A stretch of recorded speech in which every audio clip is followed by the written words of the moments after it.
ആദ് ആദിയെ വിളിച്ച് അങ്ങോട്ട് വന്ന ഷാദി ഡോറിനടുത്തെത്തിയതും ഉള്ളിലെ കാഴ്ച കണ്ട് തറഞ്ഞു നിന്നു.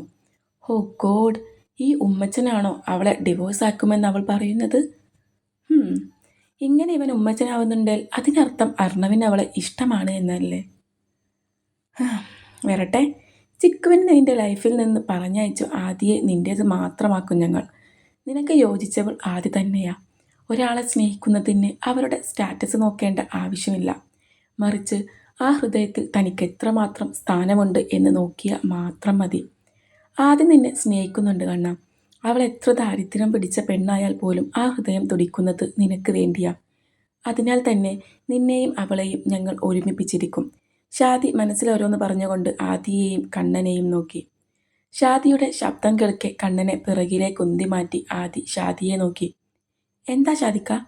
ഹേയ്, നീ ഏത് റൂമിലാ കിടക്കേണ്ടതെന്ന് പറഞ്ഞു തന്നില്ലല്ലോ, ഓർത്ത് വന്നതാ. ഹാ, ഇനി ഏതായാലും കണ്ണൻ പറഞ്ഞു തന്നോളും. അപ്പോൾ ശരി, ഗുഡ് നൈറ്റ്. You continue. ഞാനിനി ഡിസ്റ്റേബ് ഒന്നും ചെയ്യുന്നില്ലായേ. വല്ലാത്തൊരു ചിരിയോടെ ആക്കി പറഞ്ഞു ഡോറടിച്ചു പോയ ഷാദിയെ കാണെ ആദി വാ പുളച്ച് നോക്കി നിന്നു. കണ്ണന് കാര്യം മനസ്സിലായോണ്ട് തന്നെ ആദിക്കടത്തേക്ക് നീങ്ങി നിന്നവൻ അവളുടെ മേലേക്ക് ചാഞ്ഞു. ആദിയുടെ കൈത്തുടുക്കിലേക്ക് മുഖം ചേർത്ത് വെച്ചവൻ അവളിൽ നിന്ന് ഉയർന്നു വരുന്ന ഗന്ധം തന്നിലേക്ക് വലിച്ചെടുക്കും വിധം കണ്ണടച്ച് പിടിച്ചവൻ അവളുടെ ഗന്ധം ആസ്വദിച്ചു. ഇയാളിതെന്തോന്നാ ചെയ്യുന്നേ? മാറിക്കേ. ആദി തന്നിലേക്ക് ചേർന്ന് നിൽക്കുന്ന കണ്ണനെ പിറകിലേക്ക് ഉന്തി മാറ്റിയവൾ കണ്ണനെ നോക്കി. ഇയാൾ ആ പോസ്റ്റിനെ കുറിച്ച് ചോദിക്കാൻ വന്നതല്ലേ? ചോദിച്ചു കഴിഞ്ഞെങ്കിൽ പോവാൻ നോക്ക്. ആദി അതും പറഞ്ഞ് കിടക്കാനായി ബെഡിനടുത്തേക്ക് നടന്നതും കണ്ണൻ അവളെ വലിച്ച് അവനോട് ചേർത്ത് പിടിച്ചു. ആരാ ആ പോസ്റ്റ് ഇട്ടത് എന്നൊന്നും എനിക്കറിയില്ല. ബട്ട് ആ പോസ്റ്റ് കാരണം നിരന്തരം മെസ്സേജ് എനിക്ക് വന്നുകൊണ്ടിരിക്കുന്നുണ്ട്. നമ്മുടെ മാരേജ് കഴിഞ്ഞത് ആരെയും അറിയിക്കണ്ട എന്ന് ഞാൻ കരുതിയതായിരുന്നു. ബട്ട് ആരോ അത് വീഡിയോ എടുത്ത് പോസ്റ്റ് ചെയ്തു. എന്നാലും അതാരായിരിക്കും? അത്രയും അടുത്ത കുടുംബക്കാരെ മാത്രമേ കല്യാണത്തിന് ക്ഷണിച്ചുള്ളൂ. ഒന്നും പോരാഞ്ഞ് അസുറിൻ്റെ പ്രണയമെന്ന് ഐഡി. ആ പോസ്റ്റ് ഇട്ടവനെ എൻ്റെ കയ്യിൽ കിട്ടിയ മയ്യത്താക്കും ഞാൻ. ആദിയുടെ വയറിലൂടെ കൈ ചുറ്റിയവൻ പറഞ്ഞത് കേൾക്കി ആദി അവൻ്റെ കണ്ണിലേക്ക് നോക്കി. എന്നെ ഡിവോഴ്സാക്കിയാലും ഇതേപോലെ എല്ലാവരും അറിയൂലേ? ഇയാൾ നമ്മുടെ കല്യാണം കഴിഞ്ഞിട്ടില്ല എന്നും തൻ്റെ ഏതോ സോങ് ആൽബം പോലെ ആക്കാൻ വേണ്ടി ഷൂട്ടിംഗ് നടത്തിയതാണ് നമ്മുടെ കല്യാണം എന്നും പറഞ്ഞേക്ക് എല്ലാവരോടും. കള്ളത്രം പറയാത്ത ആളൊന്നും അല്ലല്ലോ താൻ, അതുകൊണ്ട് വലിയ കുഴപ്പമില്ല. എന്തിനാപ്പം അങ്ങനെ? നീ എൻ്റെ ഭാര്യയാണെന്ന് അവരിപ്പോൾ അറിഞ്ഞാൽ എനിക്ക് കുഴപ്പമൊന്നുമില്ല. അപ്പോൾ നിൻ്റെ ചിരികയോട് നീ എന്ത് പറയും? അവളോട് കാര്യം തുറന്നു പറയണം. മുത്തച്ഛൻ്റെ നിർബന്ധപ്രകാരമാണ് നമ്മൾ വിവാഹം ചെയ്തതെന്നും ഡിവോഴ്സ് വൈകാതെ നടക്കുമെന്നും. ഡിവോഴ്സിനുള്ളതൊക്കെ ഞാൻ ചെയ്തിട്ടുണ്ട്. വൈകാതെ നമുക്ക് ഡിവോഴ്സ് ആവാൻ സാധിക്കും. തൻ്റെ അരയിലെ പിടി ഒന്നുകൂടി മുറുക്കിക്കൊണ്ട് പറഞ്ഞവനെ ആദ്യം കണ്ണുവിടാതെ നോക്കി. ആദ്യമായിട്ടായിരിക്കും ഇത്ര റൊമാൻറ്റിക്കായിട്ട് ഒരാൾ ഡിവോഴ്സ് തരുമെന്ന് പറയുന്നത്. തൻ്റെ കണ്ണിലേക്ക് തന്നെ നോക്കി നിൽക്കുന്ന കണ്ണനിൽ നിന്ന് നോട്ടം മാറ്റിയവൾ പെടുന്നനെ അവനിൽ നിന്ന് കുതറി മാറി അവനെ നോക്കി. ഇയാളൊന്ന് പോരുന്നേ, എനിക്ക് ഡോറടിച്ച് കിടക്കാമായിരുന്നു. ദേഷ്യത്തോടെ ആദി പറഞ്ഞത് കേൾക്കെ കണ്ണനൊന്ന് ചിരിച്ചിട്ട് ആദിയെ കൈകളിലേക്ക് കോരിയെടുത്ത് അവൻ്റെ റൂമിലേക്ക് ചെന്ന് ആദിയെ ബെഡിലേക്ക് കിടത്തി. ആദിയാണ് ഞെട്ടി പണ്ടാര വടങ്ങിയത് കൊണ്ട് ഒന്നും മിണ്ടാതെ കണ്ണും തള്ളി തൻ്റെ അടുത്തേക്ക് കിടന്ന കണ്ണനെ നോക്കിക്കിടന്നു. കണ്ണൻ ആദിയെ ചുറ്റിപ്പിടിച്ച് അവളെ തൻ്റെ നെഞ്ചിലേക്ക് ചേർത്ത് പിടിച്ച് അവളുടെ തലയിലൊന്ന് ചുംബിച്ചു കണ്ണുകളടച്ചു. ആ നിമിഷം ആദിയുടെയും കണ്ണൻ്റെയും ഹൃദയം എത്രമാത്രം വേഗത്തിലാണ് മിടിക്കുന്നത് എന്ന് അവർക്ക് പോലും അറിയില്ല. അത്രയും ചേർന്ന് നിന്നവരുടെ ഹൃദയങ്ങൾ തമ്മിൽ പരസ്പര പ്രണയം കൈമാറിക്കൊണ്ടിരുന്നു. നിശബ്ദമായി ഹൃദയങ്ങൾ പ്രണയം കൈമാറും എന്നല്ലാതെ കണ്ണൻ ഈ അടുത്ത കാലത്തൊന്നും ഉമ്മയുടെ ആദിനെ ഇഷ്ടമാണെന്ന് പറയുമെന്ന് എനിക്ക് തോന്നുന്നില്ല. ആദ്യ കണ്ണൻ്റെ നെഞ്ചിൽ തലവെച്ച് അവനിലേക്ക് ഒന്നുകൂടെ ചേർന്ന് കിടന്നു. എങ്ങനെ വന്നാലും ഡിവോഴ്സ് ആക്കുമെന്ന് പറഞ്ഞേക്ക്. അപ്പോൾ അത്രയും കാലം എത്രത്തോളം അസുറിൻ്റെ പ്രണയം ആസ്വദിക്കാൻ പറ്റുമോ അത്രത്തോളം ആസ്വദിക്കണം. ശിതിക ഉണ്ടെന്ന് കരുതി കണ്ണനിൽ നിന്ന് അകന്നു നിൽക്കണ്ട. ശിതികയെ സ്നേഹിക്കുന്ന കണ്ണൻ തന്നെയല്ലേ അവളില്ലാത്തപ്പോൾ തന്നോട് റൊമാൻസിന് വരുന്നത്. അതുകൊണ്ട് തന്നെ ഇനി എനിക്ക് ഡിവോഴ്സ് തരുന്നവരെ ഒരു നിഴലായി ഞാൻ അസുരനോടൊപ്പം ഉണ്ടാവും. ആദ്യം മനസ്സിൽ ഓരോന്ന് ആലോചിച്ച് കൂട്ടി കണ്ണുകൾ അടച്ചു കിടന്നു.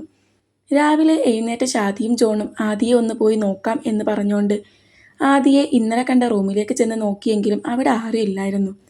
അങ്ങനെയെങ്കിൽ കണ്ണൻ്റെ റൂമിൽ കാണും ആദി എന്ന് പറഞ്ഞ് അവർ അങ്ങോട്ട് പോയെങ്കിലും അവിടെയും ആരുമില്ല. പിന്നെ ഇതിറ്റിങ്ങൾ എവിടെ പോയി എന്ന് ചിന്തിച്ച് അടുക്കളയിലേക്ക് നടന്ന ഇരുവരും ഡോറിനടുത്ത് നിന്ന് അടുക്കളയിലേക്ക് നോക്കി നിന്നു. ദേ, കണ്ണൻ ആദിയെ അടുക്കളയിൽ സഹായിക്കുന്നു. ഇരുവരും അവരെ തന്നെ നോക്കി നിന്നു. ഇടയ്ക്ക് ഓരോന്ന് പറഞ്ഞ് ഇരുവരും ചിരിക്കുന്നുണ്ട്. ഒപ്പം ഇടയ്ക്ക് കണ്ണൻ അവളെ അവൻക്ക് നേരെ തിരിച്ച് അവളുടെ ചുണ്ടിലായി അമർത്തി ചുംബിക്കുന്നുമുണ്ട്. കറി ഉണ്ടാക്കുന്ന ആദിക്ക് ആവശ്യമായ പൊടികൾ എടുത്തു കൊടുക്കുന്നത് കണ്ണനാണ്. ആദിക്ക് നേരെ മുമ്പിൽ തന്നെയുള്ള തട്ടിലാണ് പൊടികളുള്ളത്. അതുകൊണ്ട് തന്നെ പിറകീന്ന് ആദിയെ ചുറ്റിപ്പിടിച്ചോണ്ടാണ് കണ്ണൻ ഓരോ സാധനങ്ങളും ആദിക്ക് എടുത്തു കൊടുക്കുന്നത്. ഹോ ഗോഡ്, ഇത്രക്ക് റൊമാൻറ്റിക് ആയിരുന്നോ കണ്ണൻ? ഹേ, ജോഗിങ് കഴിഞ്ഞ് വന്നു നേരെ കെട്ടിയോളെ സഹായിക്കാണോ പ്രീതമനായ കെട്ടിയൻ? ഷാദി അകത്തേക്ക് കയറി ചെന്ന് സ്ലാബിലേക്ക് കയറിയിരുന്നു കണ്ണനെയും ആദിയെയും നോക്കി. ഷാദിയെ കാണെ കണ്ണനിൽ നിന്ന് അടർന്നു മാറാൻ ആദി ശ്രമിച്ചെങ്കിലും കണ്ണൻ ആദിയെ തന്നിലേക്ക് അടുപ്പിച്ച് നിർത്തി. എൻ്റെ കെട്ടിയോളെ ഞാനല്ലാതെ നീ സഹായിക്കൂ. ആൻഡ് ബൈ ദി ഫൈ, ഇത് ആദിത്യ. വെറും ആദിത്യല്ല, ആദിത്യ അർണവ് കൃഷ്ണ. അല്ല, വെറും ആദിത്യയാണ് ഞാൻ. എൻ്റെ പേരിനൊപ്പം മറ്റൊന്നും കൂട്ടിച്ചേർക്കണ്ട. ഡിവോഴ്സ് ആവാൻ പോകുന്ന നമുക്കിടയിൽ എന്താ ഇങ്ങനെയെന്നൊന്നും എനിക്കറിയില്ല. പക്ഷേ ഡിവോഴ്സ് ആവുന്നവരെ നിന്നോടൊപ്പം നിന്ന് മാക്സിമം നിൻ്റെ പ്രണയം എനിക്ക് എൻജോയ് ചെയ്യണമെന്നുണ്ട്. അതിന് ഞാൻ ശ്രമിക്കും. അല്ലാതെ എൻ്റെ പേരിനൊപ്പം നിൻ്റെ പേരൊന്നും കൂട്ടിച്ചേർക്കണ്ട. ആദി കണ്ണനെ നോക്കി പുഞ്ചിരിച്ചു. ആ നിമിഷം വല്ലാത്തൊരു പുഞ്ചിരി കണ്ണനിൽ തളം കെട്ടി നിന്നിരുന്നു. ഷാദി, ഇത് വെറും ആദിത്യയാണ്. ഒരു പ്രത്യേക സാഹചര്യത്തിൽ ഞങ്ങളുടെ കല്യാണം കഴിഞ്ഞു. മുത്തച്ഛൻ്റെ നിർബന്ധം മൂലമാണ് ഞങ്ങൾ കല്യാണം കഴിച്ചത്. അതുകൊണ്ട് തന്നെ ഞങ്ങൾ വൈകാതെ ഡിവോഴ്സ് ആവും. ചിരിയോടെ കണ്ണൻ പറഞ്ഞത് കേൾക്കെ ഷാദി കണ്ണനെയും ആദിയെയും നോക്കി. അവളെ ചേർത്ത് പിടിച്ചോണ്ടാണ് കണ്ണൻ ഡിവോഴ്സ് ആവുമെന്ന് പറയുന്നത്. ഈ പൊട്ടൻ്റെ ഏത് പിരിയാണ് ലൂസായത് എന്നറിയാതെ ഷാദി കണ്ണനെ നോക്കി. അസുര, ചെന്ന് റെഡിയായി വാ. അപ്പോഴേക്കും ഞാൻ ഫുഡ് ടേബിളിൽ കൊണ്ടുവെക്കാം. നിങ്ങൾക്കൊന്നും പണിയും കൂലിയൊന്നും ഇല്ലേ? ഇങ്ങൾക്ക് സ്പൈസി ആയിട്ടും ഇങ്ങൾക്ക് എരു കുറച്ചിട്ടും ഞാൻ കറി വെച്ചിട്ടുണ്ട്. സോ വേഗം ഫ്രഷ് ആയി വന്ന ബ്രേക്ക്ഫാസ്റ്റ് കഴിച്ച് ജോലിക്ക് പോകാം നിങ്ങൾക്ക്. ആദി ജോണിനെയും ഷാദിയെയും നോക്കി പറഞ്ഞത് കേൾക്കെ അവർ രണ്ടും അവൾക്കൊന്ന് പുഞ്ചിരിച്ചു കൊടുത്ത് വേഗം അവരുടെ റൂമിലേക്ക് ചെന്ന് ബെഡിലേക്ക് മറിഞ്ഞു. തങ്ങൾക്കുള്ള ഫുഡ് ഉണ്ടാക്കണമല്ലോ എന്നോർത്തിട്ടാണ് ഈ രണ്ട് മടിയന്മാരും നേരത്തെ എണീറ്റത്. ഇനിയിപ്പോൾ ജോലിക്ക് പോകാൻ നേരത്ത് നീറ്റ് ഷടപടയെന്ന് മാറ്റി ഫുഡും കഴിച്ച് അവർ പൊക്കോളും. ഇനിയിപ്പോൾ ഫുഡ് കഴിക്കാൻ അവരെ കാത്തു നിൽക്കണ്ട. ഞാൻ ഫ്രഷായി വന്നിട്ട് നമുക്ക് ഒരുമിച്ചിരുന്ന് കഴിക്കാം. കണ്ണൻ അത്രയും പറഞ്ഞ് മുകളിലേക്ക് കയറിപ്പോയതും ഒരു ചിരിയോടെ ആദ്യം ഫുഡെല്ലാം എടുത്ത് ടേബിളിൽ കൊണ്ടുവച്ചു. ആദ്യം കണ്ണനും ഒരുമിച്ചിരുന്ന് ഭക്ഷണം കഴിക്കുമ്പോൾ ആദ്യം അവനെ തന്നെ നോക്കിയിരുന്നു. അവൾക്കെന്തോ വല്ലാത്ത സന്തോഷം തോന്നി. കാരണം ഇന്ന് രാവിലെ എഴുന്നേറ്റത് മുതൽ കണ്ണൻ സ്നേഹത്തോടെയാണ് ആദിയോട് പെരുമാറിയത്. രാവിലെ ആദിയെ എഴുന്നേൽപ്പിച്ച ശേഷമാണ് കണ്ണൻ ജോഗിങ്ങിന് പോയത്. തിരിച്ചു വന്നതും നേരെ അടുക്കളയിലേക്ക് വന്ന് തനിക്കൊരു കിസ്സും തന്ന് വെള്ളവും കുടിച്ചപ്പോഴേക്കും കണ്ണനുള്ള ഗ്രീൻ ടീ കൊടുത്തു. അതും കുടിച്ച ശേഷം അടുക്കളയിൽ അല്ലറ ചില്ലറ സഹായങ്ങൾ തനിക്ക് ചെയ്തു തരികയും ഒപ്പം റൊമാൻസ് കളിക്കുകയുമായിരുന്നു ചെക്കൻ്റെ പണി. ഇപ്പോഴേ ഒരുമിച്ചിരുന്ന് ബ്രേക്ക്ഫാസ്റ്റും കഴിക്കുന്നു. എന്തേ? ഫുഡ് കഴിക്കാതെ പ്ലേറ്റിൽ കളം വരച്ചുകൊണ്ട് തൻ്റെ മുഖത്തേക്ക് നോക്കി പുഞ്ചിരിച്ചിരിക്കുന്നവളെ കണ്ണൻ ശ്രദ്ധിക്കുന്നുണ്ടായിരുന്നു. ഒന്നുമില്ല. ഒരെളിയോടെ കണ്ണന് മറുപടി നൽകി ഫുഡ് കഴിക്കാൻ തുടങ്ങിയ അവൾ കണ്ണൻ തന്നെ നോക്കുന്നില്ല എന്ന് കണ്ടതും അവനെ തന്നെ വീണ്ടും നോക്കിയിരുന്നു. ഇത് ഇടം കണ്ണിട്ട് ആദിയെ നോക്കിക്കൊണ്ടിരുന്ന കണ്ണൻ അറിയുന്നുണ്ട്. എന്നിട്ടും അറിയാത്ത പോലെ ഇരിക്കുകയാണ് ചെക്കൻ. ഈ പെണ്ണിത് ഫുഡ് കഴിക്കാതെ തന്നെ നോക്കിയിരിക്കത്തേ ഉള്ളൂ എന്ന് കാണെ ആദിയുടെ പ്ലേറ്റിലെ ഫുഡും തൻ്റെ പ്ലേറ്റിലേക്ക് തട്ടിയവൻ പത്തിരി ഒരു കഷ്ണം മുറിച്ചെടുത്ത് ചിക്കൻ കറിയിൽ മുക്കി ആദിക്ക് നേരെ നീട്ടിയതും അവളൊരു ഞെട്ടലോടെ കണ്ണനെ നോക്കി. കഴിക്ക്. ഞാൻ തനിയെ കഴിച്ചോളാം. വേണ്ട, നീ ഇത്രയും നേരം ചെയ്ത ഡ്യൂട്ടി തന്നെ കണ്ടിന്യൂ ചെയ്തോ. നീ എന്നെ ഇങ്ങനെ വായി നോക്കിയിരിക്കുന്നത് കാണാൻ വല്ലാത്തൊരു ചന്തമുണ്ട്. വാ തുറക്ക്. ഒരു ചിരിയോടെ കണ്ണൻ പറഞ്ഞത് കേൾക്കെ ആദിക്ക് ചമ്മല് തോന്നി.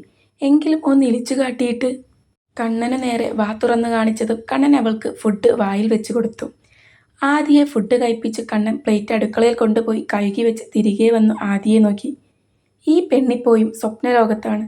കണ്ണൻ അവൾക്കടുത്തേക്ക് വന്ന് അവളുടെ കവിളിലൊന്ന് ചുംബിച്ചു. അപ്പോയേ എൻ്റെ സ്വപ്നലോകത്തൂടെ സഞ്ചരിക്കുന്ന പ്രിയ പത്നി, ഞാൻ ഓഫീസിൽ പോയി വരാവേ.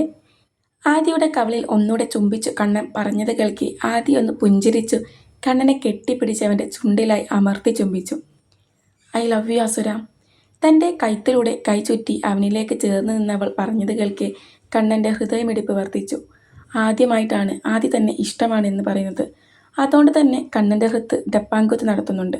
എങ്കിലും അവൻ്റെ ചുണ്ടുകൾ വല്ലാതെ പുഞ്ചിരി തൂകുന്നുണ്ട്. നീ എന്താ സുര ഒന്നും പറയാത്തേ? ഞാനൊരു ഐ ലവ് യു പറഞ്ഞിട്ട് തിരിച്ചൊരു ലവ് യു ടു എന്നെങ്കിലും പറഞ്ഞൂടെ നിനക്ക്? താൻ പ്രപ്പോസ് ചെയ്തിട്ട് കണ്ണൻ തിരികെ ഒന്നും പറയാത്തത് ആദിയെ ചെറുതായി വിഷമിപ്പിച്ചു. എങ്കിലും അവൾ അവനെ നോക്കിയൊന്ന് ചിരിച്ചു. ഞാൻ എന്തൊരു പൊട്ടത്തിയാലേ, ചിക്കുവിനെ സ്നേഹിക്കുന്ന നിന്നോട് ഇഷ്ടമാണെന്ന് പറഞ്ഞിരിക്കുന്നു.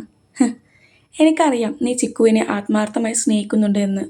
അതുകൊണ്ടല്ലേ അവൾ ബ്രേക്കപ്പ് പറഞ്ഞു പോയി നിന്നെ വിഷമിപ്പിച്ചിട്ടും വെറുമൊരു സോറിയിൽ നീ അവളോട് ക്ഷമിച്ചത്? അവളെ നീ സ്നേഹിച്ചോ?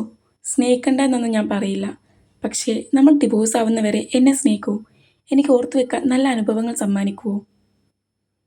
എപ്പോൾ ഓർത്താലും സന്തോഷം വരും തക്കമുള്ള അടിപൊളി അനുഭവങ്ങൾ എനിക്ക് സമ്മാനിക്കാൻ നിനക്ക് സാധിക്കുമോ? ആദി കണ്ണൻ്റെ മറുപടിക്കായി അവനെ തന്നെ നോക്കി. ആകെ കുറച്ചു കാലമേ അവൻ്റെ ഒപ്പം ജീവിക്കാൻ സാധിക്കുകയുള്ളൂ എന്നവൾക്കറിയാം. തന്നെ ആത്മാർത്ഥമായി സ്നേഹിക്കുന്ന കാർത്തിയേട്ടനെ എനിക്ക് വിധിച്ചിട്ടില്ലാത്തത് കൊണ്ടല്ലേ എൻ്റെ ജീവിതം ഇങ്ങനെയായിപ്പോയത്. ഇനി മുൻപോട്ട് എന്ത് എന്നെനിക്കറിയില്ല. ഡിവോഴ്സ് ആവുന്നവരെ അസുരൻ്റെ പ്രണയം എനിക്ക് ആസ്വദിച്ച് ജീവിക്കണം. അവനിൽ നിന്ന് അകന്നു പോകുമ്പോൾ ഓർത്തു വെക്കാൻ ഒരുപാട് ഓർമ്മകൾ വേണം. ആദ്യം ഒന്ന് നിശ്വസിച്ച് അവൻ്റെ കണ്ണിലേക്ക് നോക്കി. നീ പറഞ്ഞതുപോലെ ഇന്ന് മുതൽ ഡിവോഴ്സ് ആവുന്നവരെ നമ്മൾ മാക്സിമം നമ്മൾ ഒരുമിച്ചുള്ള നിമിഷങ്ങൾ കളർഫുള്ളാക്കും. പോരെ? ഇപ്പം ഞാൻ ഓഫീസിൽ പോട്ടെ കേട്ടോ. ബായ്. കണ്ണനൊരു ചിരിയോടെ ആദിയുടെ നെറ്റിയിലൊന്ന് ചുംബിച്ച് അവിടുന്ന് പോയി. ആദിയും വളരെയധികം സന്തോഷത്തോടെ സോഫയിലേക്ക് മറഞ്ഞു.